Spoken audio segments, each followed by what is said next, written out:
raconte la généalogie de ma famille en France. Je ne sais pas si on aura le temps, mais le Pays Basque, pourquoi vous êtes venu au Pays Basque? Eh bien, de toute façon, mon père était architecte du gouvernement. Alors, il faisait des sanatoriums, il faisait des maisons pour malades. Alors, on nous baladait un peu partout, là où on en avait besoin. Et mon père avait comme ancêtre des gens de Oloron-Sainte-Marie. Et ces gens de Oloron-Sainte-Marie s'appelaient Loustonneau, qui veut dire la belle maison. Et ces Loustonneaux sont partis capitaine au long cours, au temps où il fallait aller en Amérique pour prendre les peaux de vache pour la guerre et pour que Napoléon puisse faire les chaussures de ses soldats.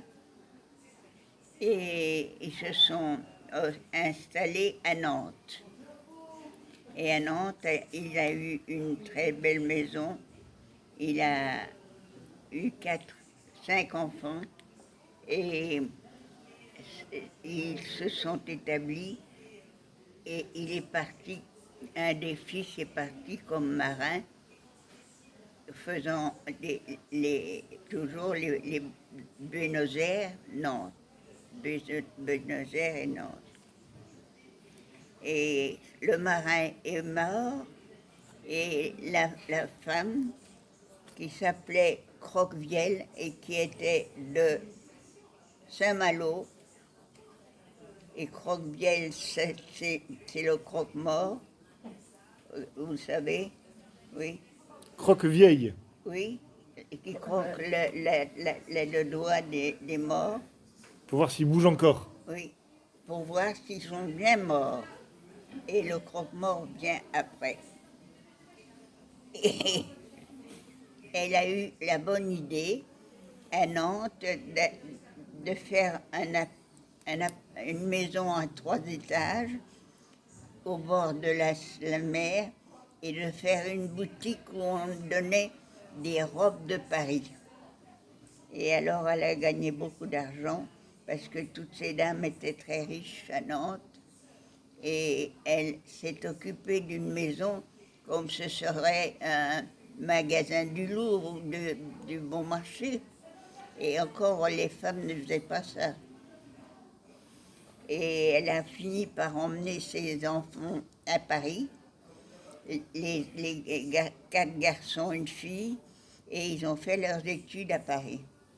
C'est là qu'ils ont épousé des personnes qui, justement, faisaient des études très importantes.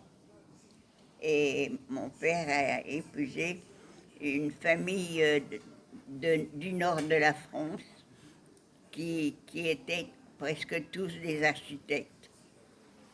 Mais comment vous êtes arrivé au Pays Basque? Oui, alors mon père était donc un architecte très connu puisqu'il a fait la maison de Lalique au bord de la Seine. Lalique était son ami et il a fait beaucoup de maisons qui sont classées.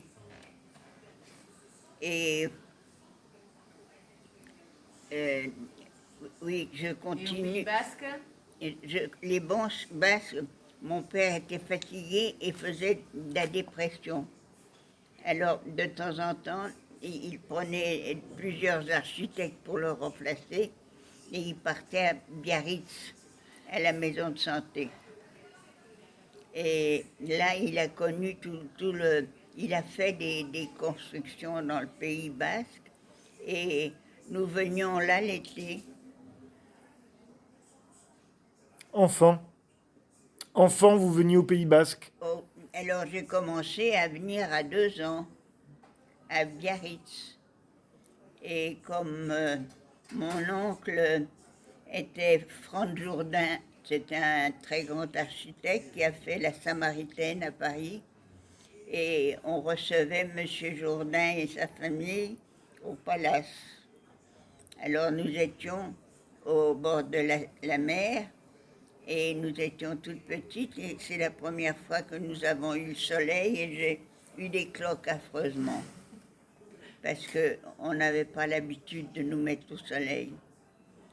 Et après ça, alors nous avons connu ici et Biarritz et Cambo où mon père a fait des constructions. Voilà. J'ai 3 enfants. J'ai eu 3 enfants et j'ai 10 arrière-petits-enfants. C'est magnifique. Et ils viennent vous voir au Pays Basque alors? Ils sont tout le temps là, ils adorent ça. Nous avons une maison à Cibourg, en dessous de la tour de Bordayen. C'est une vieille maison de pêcheurs que mon beau-père, qui était un très bon architecte aussi, a arrangé, agrandi. Et depuis, toutes nos générations sont à Saint-Jean-de-Luz-l'été. Et quand vous êtes venu à Biarritz pour la première fois, vous aviez quel âge? 2 ans, vous me dites. Oui, Et ensuite, 2 ans et demi vous ou êtes 3. revenu quand vous étiez enfant. Oui. Et quel souvenir vous aviez de Biarritz, Saint-Jean-de-Luz Eh ben, à cette époque?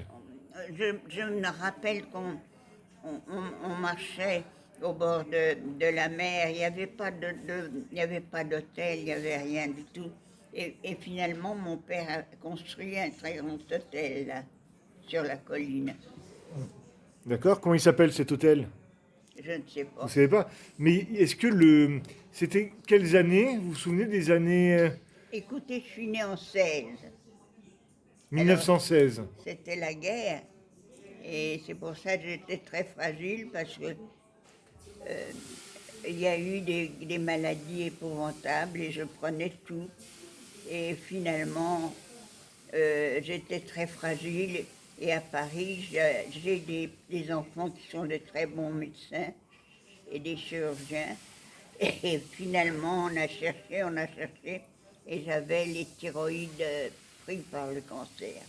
Donc on m'a opéré là, à la Riboisière, et je suis venue me reposer ici, dans la D'accord. maison de Cibourg. Ah très bien, c'est comme ça que vous êtes arrivé au Pays Basque pour Or, vivre. finalement, vous voyez, on m'a mis ici parce que mes filles et mes garçons sont beaucoup des bons médecins qui sont dans toute la France. Est-ce que vous avez connu la Deuxième Guerre mondiale? Oh, oui, moi j'ai beaucoup eu d'affaires avec la guerre mondiale parce que nous étions dans une maison à côté de Fontainebleau que mon père a arrangé et toute ma famille était là et j'ai dû garder des enfants cachés dans la forêt de Fontainebleau pendant que les Allemands étaient là. Et puis, je m'excuse, mais c'est une partie de la guerre dont on n'a pas parlé parce que c'est une horreur. Voilà. Donc, on a perdu là 30 enfants. 30 enfants? Oui. Ils ont été trouvés alors?